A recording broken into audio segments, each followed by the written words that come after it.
enjoy the film. You want butter on your popcorn? The theater will be ready in a second. I picked up the various items that mysteriously fell onto the floor from my desk, and and I sat back down and I went back to work. Is this a new thing? You're finding stuff on the floor that you don't remember falling off your desk? Yeah, it's weird, but I have a tendency to forget things. Has Steve made any sort of comment about it? Well, not so much a comment. I did notice him, like looking. Set the scene. When do you realize these things are on the floor? Well, I'm sitting there at the booth, I'm doing whatever, and I need to get a drink of water or use the restroom or something. Mm-hmm. So I leave and I come back and suddenly my stuff is on the floor. And is Steve there? Well, I mean, he's the manager, so he's around, I guess. Is he in the booth? No, he's just outside the booth.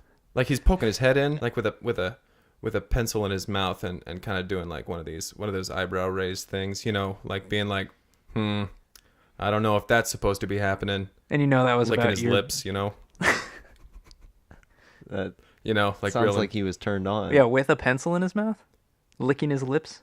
Yeah, It yeah. just seems like hard to do both at the same time, but. Well, I mean, he alternated, I guess. I mean, obviously not at the same time. How long was this going on? I don't know. He looked at me for a while, then he closed his eyes for a bit. Is he still just standing there? Yeah, he was just like, because I'm pretty sure he's thinking, look at this asshole, look at this idiot putting his stuff on the ground. I might have to write him up. So I quickly run over and I bend down. Don't bend my knees. I just bend all the way down At the waist? and at the waist, and I pick everything up slowly because I want him to see that I'm doing this, that I'm picking it up myself. It'd be a lot better for your back if you bent at the knees. Yeah, bend at the knees. What are you talking about? Don't turn your back on Steve anymore. Okay, that's a good point. Would be better for my back. I have been having back issues. All right, so next time if I come back and things are on the floor and Steve is watching, I'll bend down. I'll make eye contact, and I'll bend at the waist. Nope, knees. No, at the knees, and I'll pick things up. I want to see you do what you're gonna do.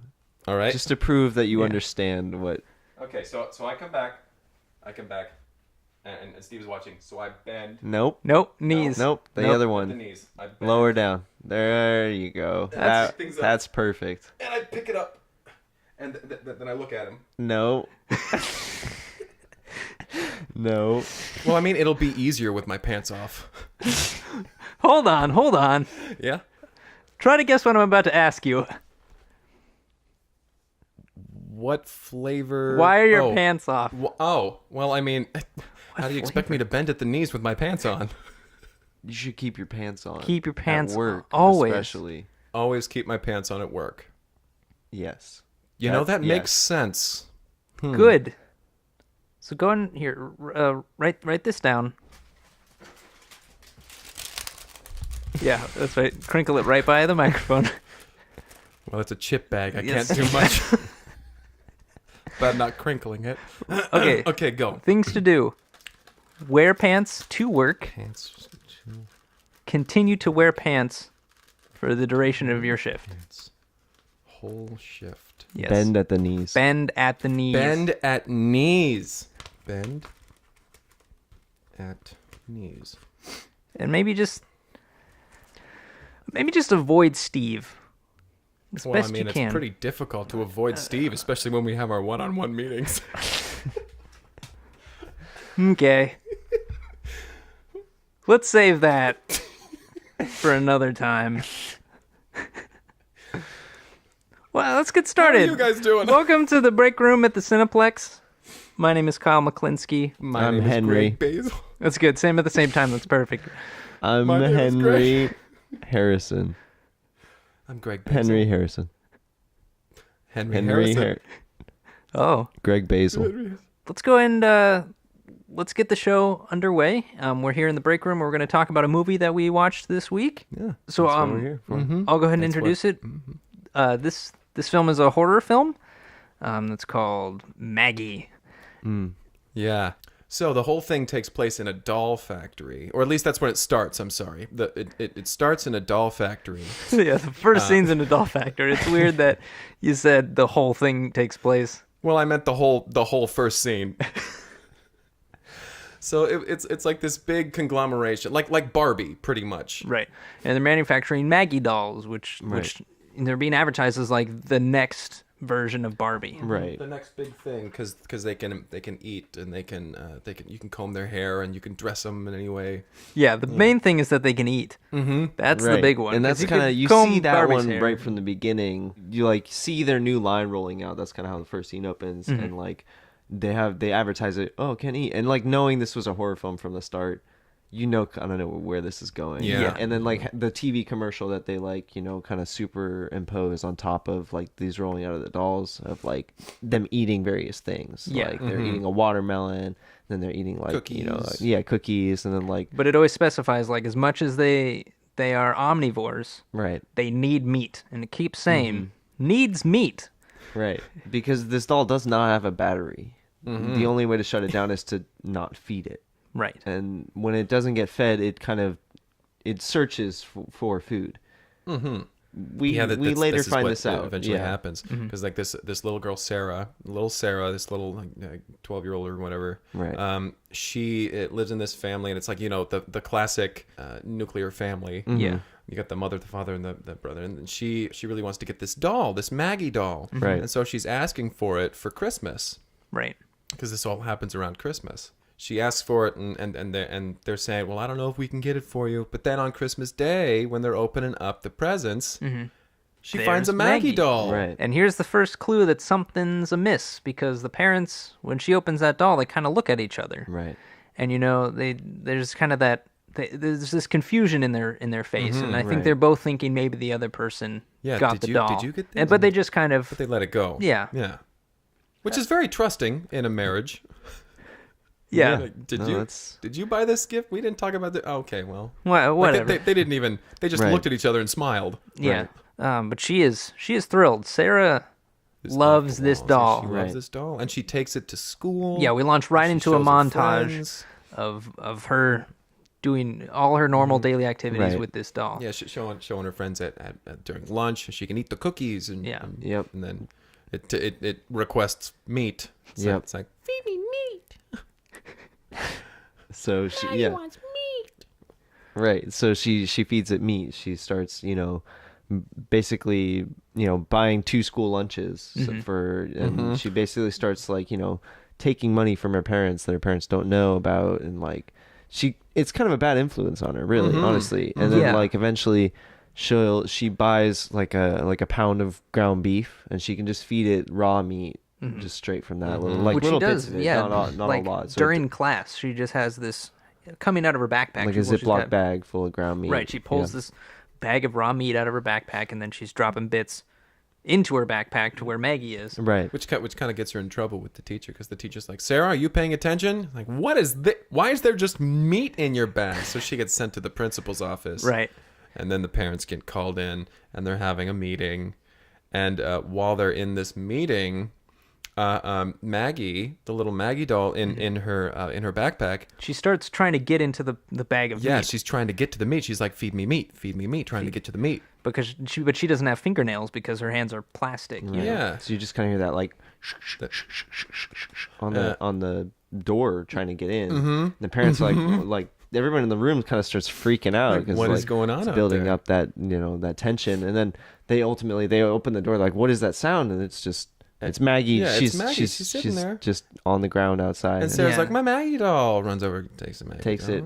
When they leave the office and they're like talking to Sarah, kind of about like what is going on. Like you just got you just got kicked out of the school. Yeah. Like what is this all and about? We noticed that we don't have as much money as we had in our wallets this morning. Yeah, so another thing they thought that the other person was like, "Oh, did you borrow some money from my wallet?" Right. And like, "Oh, no, I didn't." And so they put the pieces together. Right, and I think this is really kind of like a beautiful story for her parents. I feel like their marriage is actually in a very good spot, and that they're kind of bonding through this whole thing. Yeah, and it's really a shame that Maggie comes back to their house. Yeah. Yes. Yeah, it is. Because they almost leave her behind, because Maggie's left in the office. Right. And the principal is like looking at this doll. and just kind of like locking eyes with it. And there's this like moment where you're like, what is this? Is the principal seeing something that we're not? And then you see him running out of the school, and he's holding the doll, and he says, "Oh, you forgot this." And then Maggie ends up in the car with them, and so they're this close to leaving Maggie behind at the school. Like, I really thought something was going to happen with when he was looking at the doll, like, and the music got really dramatic, and then suddenly it just cuts to him. Oh, hey, you forgot your doll. Yeah. Right. I mean, we all know that this doll is bad news. So really, this was honestly the turning point of the film, because instead of them leaving this doll behind, now it's kind of drawn to them. Yeah, and they left the bag of meat. Do you think that during that moment, now that I'm thinking about it, do you think that in that moment when the principal and the doll were locking eyes, do you think that Maggie was telling him to chase out after the family? I mean, they don't reveal the mind control until later on, but I think that's one of those things where, like, on repeat viewings, you catch that. Yeah. Yeah. So yeah, Sarah's been suspended at this point for bringing meat to school. For unauthorized meat usage. Unauthorized meat, which is the phrasing that they use in the film. And so that night, she's sent to bed without supper, which is kind of, it's kind of Maggie's also been sent to bed without supper. Right. And she's hungry. And she is hungry. Feed me meat.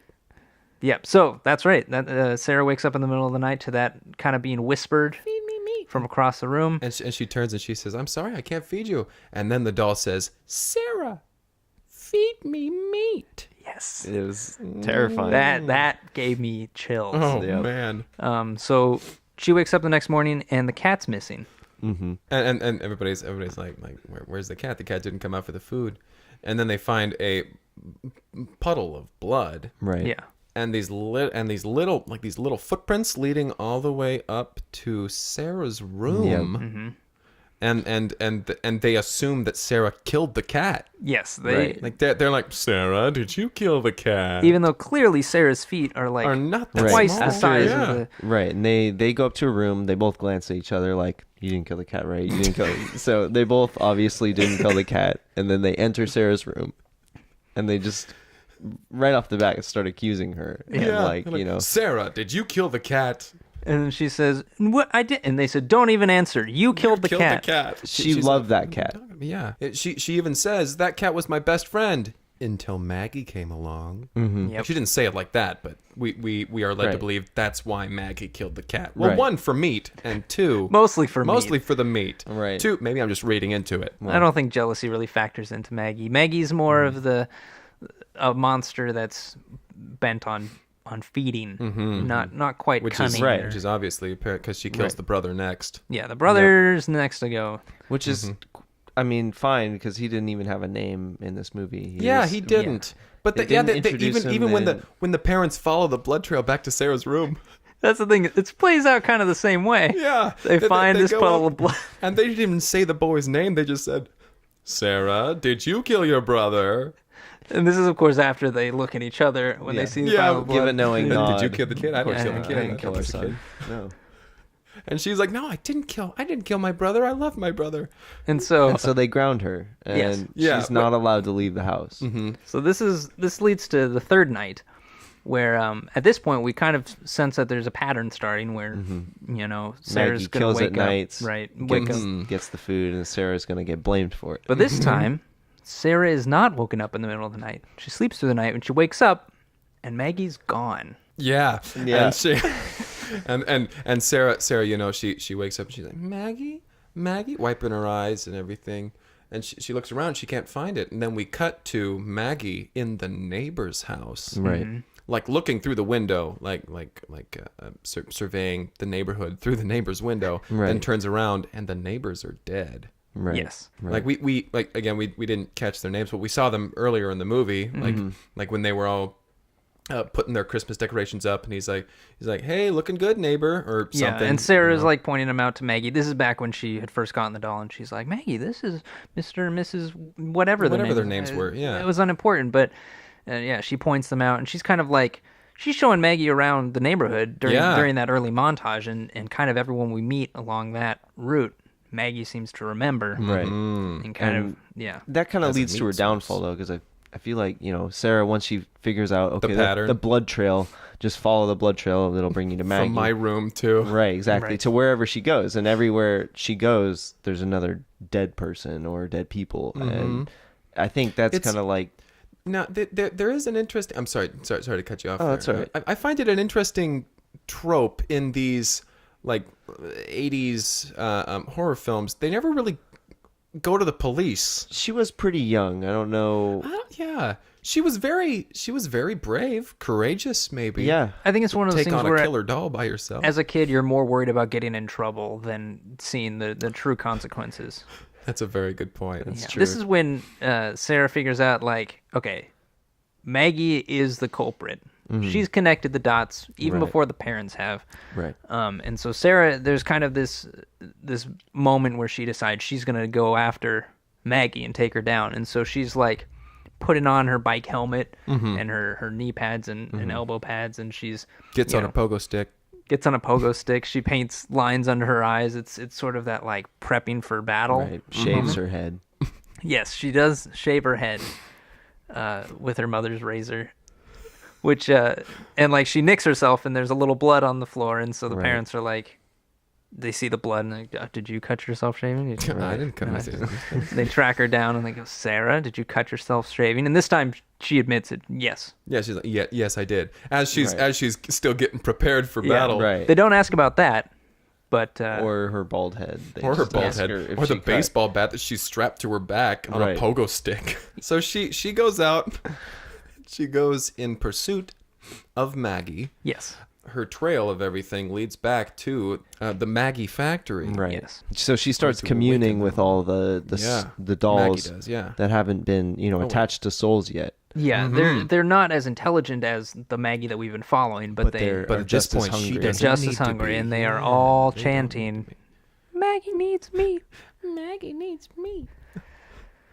And it's terrifying. It is terrifying. It's an image and a sound that's going to haunt me. Yeah, golly, because I don't know. It's weird. Dolls are just frightening to me. Something about Right. them. Dolls, clowns, cows. They're just frightening for some reason. But what'd you say? Cows?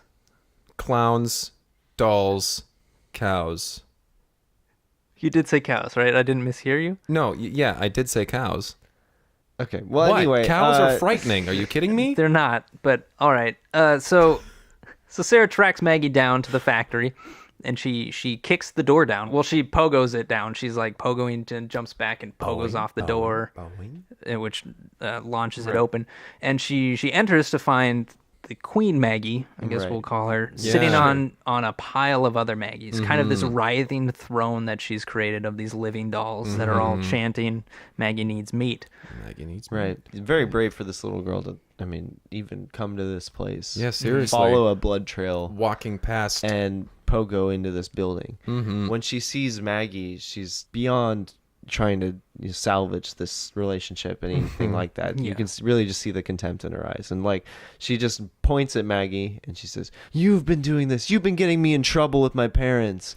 And then Right. so basically, like Maggie, steps off her throne and she's like, So she starts speaking in complete sentences, like Yeah. explaining the entire situation. Yeah, Like, I really liked how she was explaining it all, and then she ends with, "Because Sarah, Maggie needs meat." I mean, that was kind of the bulk of it. We Yeah. say explains everything, but I mean, she didn't have a lot of motivation. There wasn't a lot of big planning yeah, going on. I It was mean- mostly like, well, you see, Sarah, I was hungry. Maggie needs meat. And You're right, that's, it wasn't that that's long. pretty much it. no, I guess not.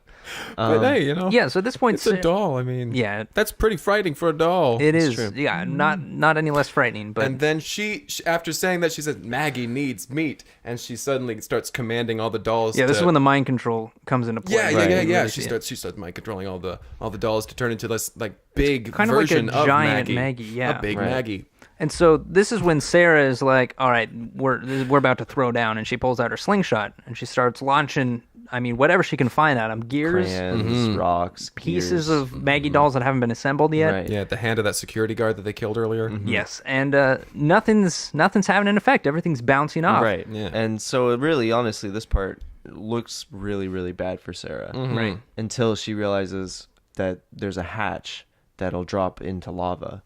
and Maggie's Maggie's standing right on top of it. Yes, because the Maggie dolls are born of fire. Mm-hmm. So They are. only fire can Right. take them away. Which is part of the slogan for Maggie. I mean, along Right. with Maggie born born needs from meat, eats fire. meat. It says Maggie, born from fire, therefore can only be destroyed by From fire. whence? Well, it's kind of like the born of fire is the slogan. The can only be destroyed by fire is one of those like disclaimers at the end. Yeah. So It's like she choking hits hazard hits on the it. button, hatch opens, the dolls tumble into the lava, Mm-hmm. and like it's just her last Maggie like crying out. for Yeah, help yeah, at yeah, the yeah. very And, end. she's like, Sarah, but Like, all Sarah, I everyone's love burning. you. And Sarah says, Sarah turns and says, well, Maggie, I'm vegetarian. Or Right. something like that. What did she say? I think she says time for you to go vegetarian. Time Right. for you to... Because yeah, the implication something like is that that. Maggie's not going to get any more meat. Right. Right. Yeah, not And that like, Sarah's you just hear the cry, dying. like the little like Maggie needs me. Mm-hmm. As she And then melts like into the... right, yeah, just kind of like- emits fire from the boiling dolls. Yeah. And then the manager of the The factory. the yeah. factory comes out and he's like, "What did you do to all the my hell dolls? did you do to all my How am I gonna dolls?" make money now and feed my family?" And then her parents come Burst in. do the little nod. Like, "All right, Did you didn't- destroy all destroy the anything, dolls? And Did then you- they're like, "You're in such trouble, Sarah." And then and then it cuts to black. Yeah. I've only heard that the sequel is like much better because Sarah is this like hardened criminal. She's just got out of like juvenile detention or something. Oh, was she sent to juvie after destroying all the dolls? Is that what? her No, parents this did? is later. Oh, Yeah, it's like 5 years later. I guess I can see this. She had like violent tendencies. Mhm. She killed a cat. And she was very desensitized. No, she to didn't kill entire the cat. situation.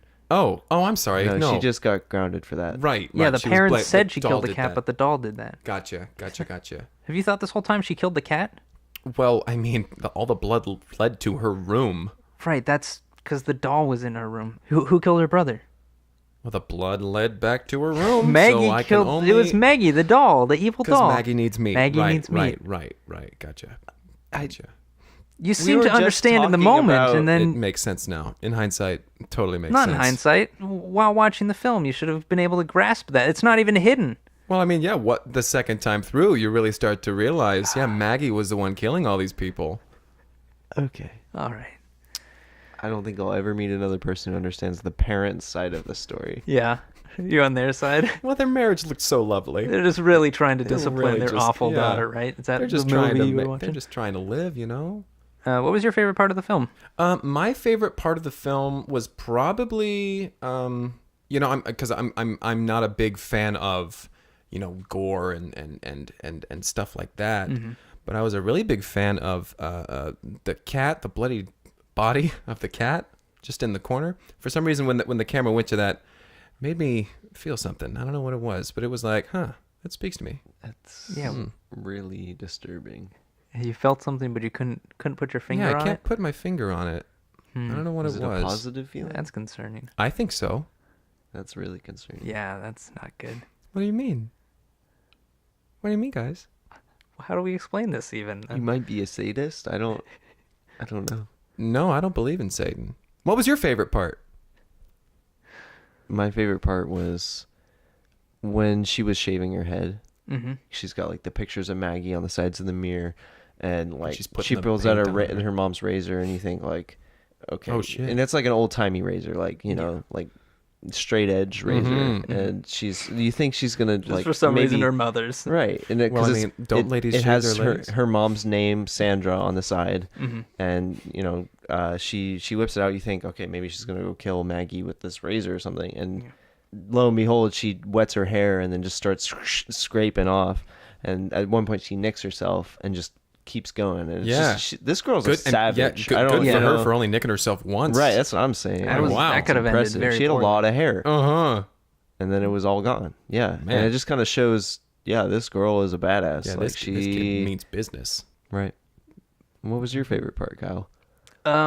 Let's see. My favorite part. I mean, I'm actually gonna go with my favorite character.